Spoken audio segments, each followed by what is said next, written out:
Hello people of the internet, I am Paul, this is Snappy-Tech, and this is the Surface Book review. So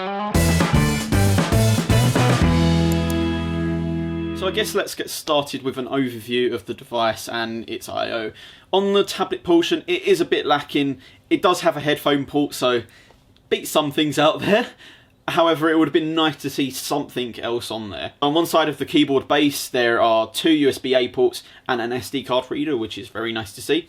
On the other side, there is the Surface connector, which is used for charging or for using with a Surface dock, as well as a mini display port, which is very useful as well. Having said that, it would have been nice to have a full-size display port or even a full-size HDMI, but there's something. So the Surface Book we use for a review has an i5 6300U that does range up to the 6600U i7.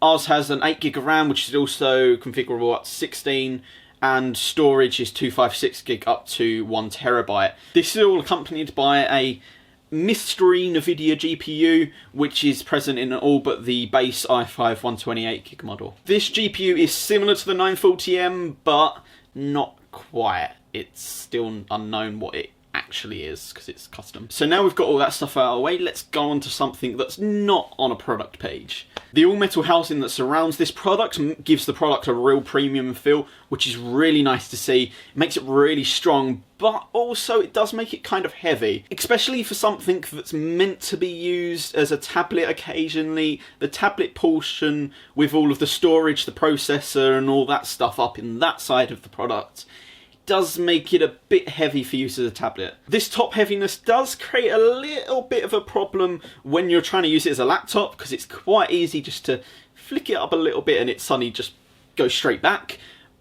But it isn't as much of a problem as it is with a lot of convertible 2-in-1, whatever you want to call them. Moving on, the fulcrum hinge that actually connects the keyboard to the display is so nice to just bend backwards and forwards, and I think without turning it on you would still love this device. Apart from the pleasantness of moving the fulcrum hinge backwards and forwards, it's actually really smooth and it makes lifting the screen up really light, but it still holds it really firmly when you want to use it to draw or whatever. Though you can flip the screen around if you want the device to go flat, it would still be nicer if the fulcrum hinge would go back more than just a tiny bit over 90 degrees. Moving on, one of the main parts of the Surface Book is the attaching and detaching mechanism to allow you to take the screen off from the keyboard base. The mechanism is really strong, and bar pressing the button to detach it, there is no way this is going to actually come apart from the base. Detaching takes about 3 to 5 seconds depending on what you've got open. As the graphics card is in the base,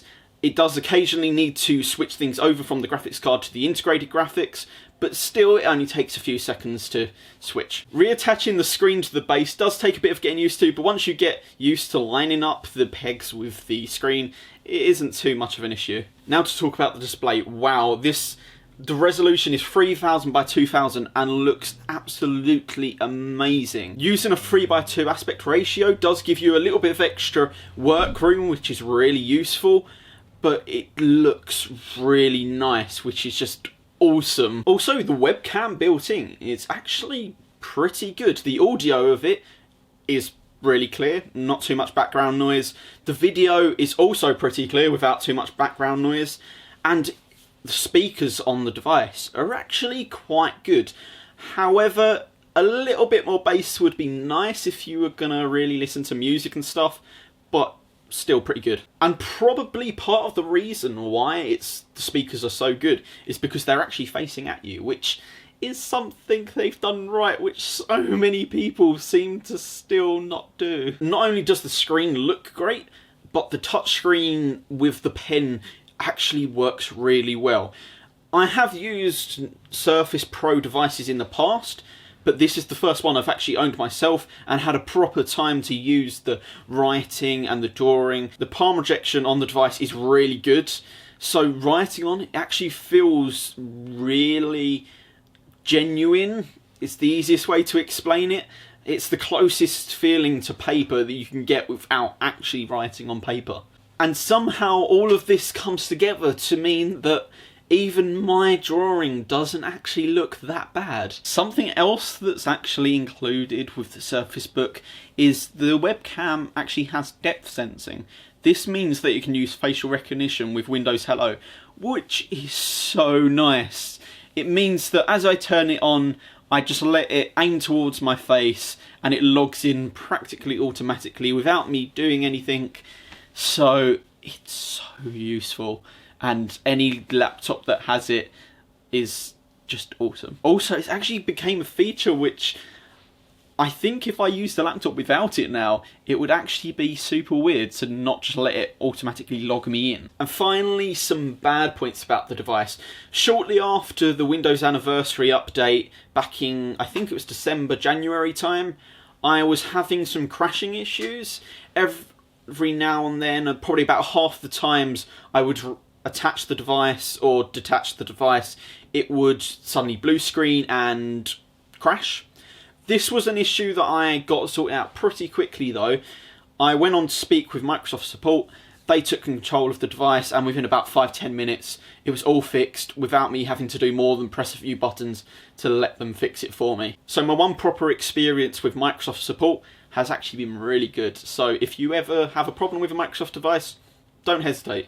And the only other real issue I can actually see with the device is opening up from being a closed laptop. Occasionally you need to reach around the side and actually put your hand into the gap that's formed when you have the laptop closed, which is a real annoying thing, by the way. It's not a big issue, but it's still quite annoying that they made the magnet so strong between the screen and the base that you actually need to open it in a way that is not built to be open. This could be partially because it is more top heavy, but it is slightly annoying that you need to use two hands to open it quite often as well. So who do I actually see this product for? If you're looking for a laptop and want to occasionally have the touchscreen or use of a tablet, then this is a really good product. If you don't want a full-time laptop like the Surface laptop that's just been released, then this is a good medium point between the laptop and the Surface Pro series. Having that dedicated graphics card really sets it apart from a lot of its similarly priced competition, because even though the fact a 940M isn't a strong graphics card, it still is a lot better than integrated graphics. Having this graphics card included does mean that the performance of the device is very good. And also, if you want to have a slight dabble in games like even Rocket League, I played at native resolution at low to medium settings, and it felt very good. And I even managed to get an hour and a half of game time out of 70% battery. So the battery in this thing will last you a long time if you're not taxing it properly. It is very nice to see that there is a dedicated graphics card, as it seems a lot have just went towards the Ultrabook type name too much, whether it's because they want to call it an Ultrabook or just because they can't fit a graphics card in there, or they want to save weight or battery.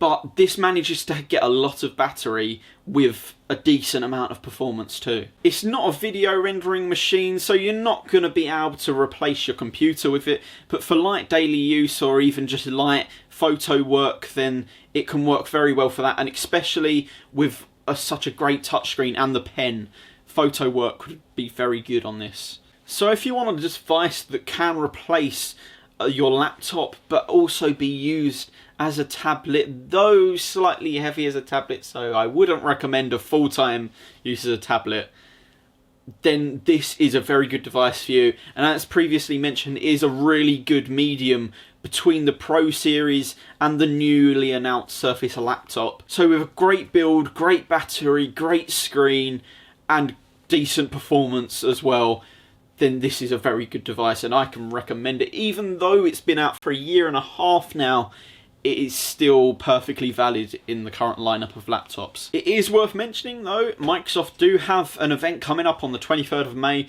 where they're expected to launch the Pro 5. It is rumoured that it's going to be more of a refresh than a brand new device, but it's still going to be interesting to look out for nonetheless. So if you have enjoyed this video, please don't forget to hit the subscribe button below.